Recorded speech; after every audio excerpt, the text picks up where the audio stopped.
Hola, ¿qué tal? Muy buenos días, tardes o noches. Dependerá mucho de qué hora estarías viendo este video. Mi nombre es Wilber Fabián Kamal Ek.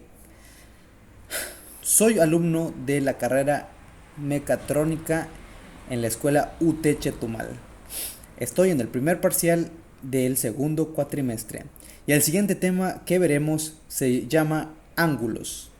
El día de hoy veremos el tema de ángulos, los tipos de ángulos, su definición y sus propiedades de los ángulos entre líneas paralelas y transversales. Bueno, empezamos enfocándonos en los tipos de ángulos. Veamos cuántos tipos de ángulos hay. Y bueno, los tipos de ángulos, pues se encuentran 6 ramificaciones de esos tipos de ángulos. El número 1 es el ángulo nulo. El número 2 es el ángulo agudo. El número 3 es el ángulo recto. El número 4 el ángulo obtuso. El número 5 el ángulo llano.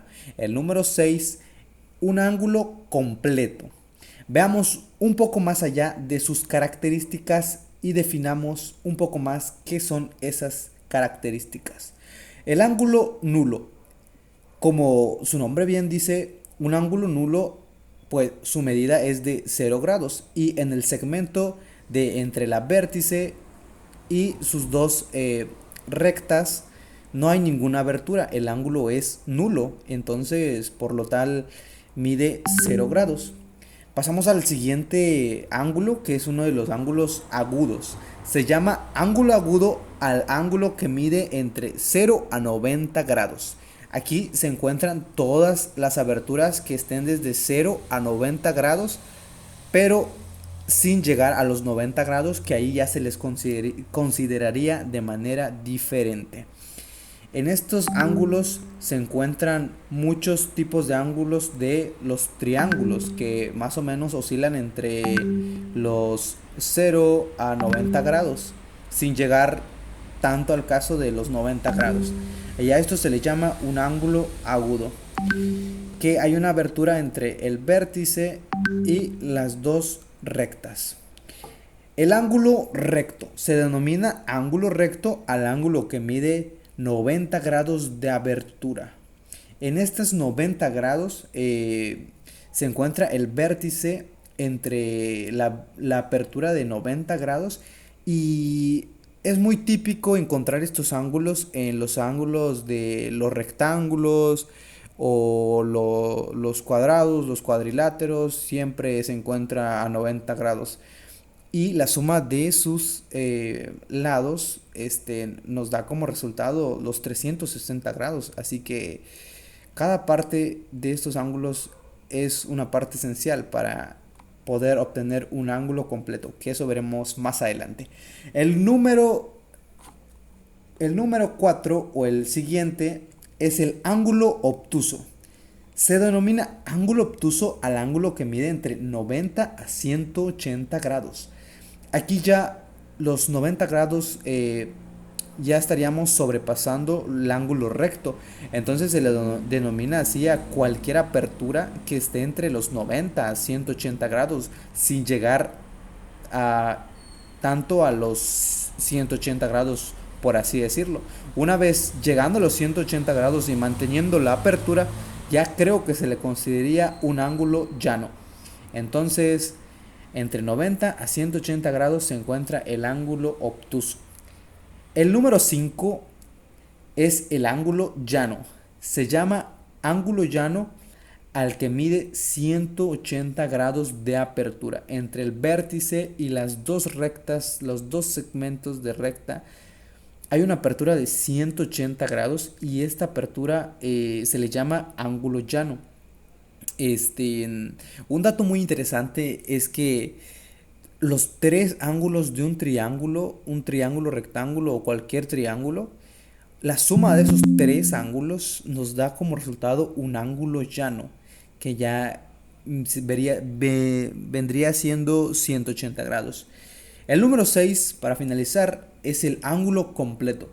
Pues obviamente se le denomina al ángulo completo a todo aquel ángulo que tenga una apertura de 360 grados. Un ángulo completo más que nada estaría formando un círculo, una vuelta completa, que es una vuelta completa a todo alrededor de un círculo, ¿no? Que son 360 grados. Bueno, que estas pues son los grados máximos de una circunferencia. Y bueno, ¿cuál es la definición de ángulo? Nos vamos a la definición de ángulo. Como bien sabemos, un ángulo es el parte de un plano determinado por dos semirrectas llamadas lados, que tienen el mismo punto de origen llamado vértice de ángulo. La unidad de medida de los ángulos son los grados. Bueno, entonces nos vamos a las propiedades de los ángulos. Veremos qué son las propiedades de los ángulos entre líneas paralelas y transversales. Veremos los tipos de estas líneas y transversales. El primer tipo son los ángulos opuestos por el vértice. Como su definición nos dice, son aquellas que están del lado contrario respecto al vértice y tienen el mismo valor. Como podemos observar en la imagen, podemos darnos cuenta de qué son los ángulos opuestos por el vértice. Cada ángulo opuesto por el vértice tiene la misma medida que el otro lado del vértice. Es por eso que son ángulos opuestos por el vértice. El número 2 son los ángulos correspondientes. Son aquellos que están del mismo lado de la transversal y además miden lo mismo. Esto se refiere a que el ángulo que está detrás de una transversal y está del otro lado opuesto miden lo mismo, tienen la misma medida y se les denomina ángulos correspondientes, ya que están en la misma línea pero de lados opuestos y se les llama ángulos correspondientes. El número 3 tenemos a los ángulos alternos internos.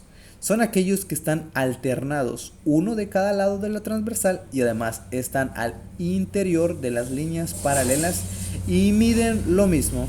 Como podemos observar en la imagen, podemos ver los ángulos alternos internos. Están alternados de ambos lados de la transversal, pero están en una misma diagonal y miden los mismo. Cada ángulo tiene la misma apertura que el ángulo interno alterno. Que esto más que nada en una transversal podemos observar cómo están distribuidas. Y en la imagen pues podemos observar cómo estas están distribuidas. Por último, los ángulos alternos y externos. Son aquellos que están alternados uno de cada lado de la transversal y además están al exterior de las líneas paralelas y miden lo mismo. Caso opuesto de los ángulos alternos internos, los ángulos alternos externos son los que se encuentran al exterior de la transversal, no están en el interior y a pesar de estar en el exterior están alternados, porque si nos damos cuenta en la imagen se encuentran en los lados externos de la transversal, pero al mismo tiempo están alternados, pero igual miden lo mismo. Entonces, recapitulando, el tema de hoy fue ángulos y vimos los tipos de ángulos, su definición, las propiedades de los ángulos entre líneas paralelas y transversales, vimos los tipos y pues podemos ver una descripción visual de cómo podríamos reconocer eso en una transversal, cómo podríamos reconocer un ángulo alterno interno, un ángulo alterno externo, un ángulo correspondiente y un ángulo opuesto al vértice. Eso es todo por hoy. Muchas gracias por su atención. Les comparte esta información un gran sirviente. Mi nombre es Wilbert Fabián Camalek y me da mucho gusto que usted haya escuchado esta información. Hasta luego.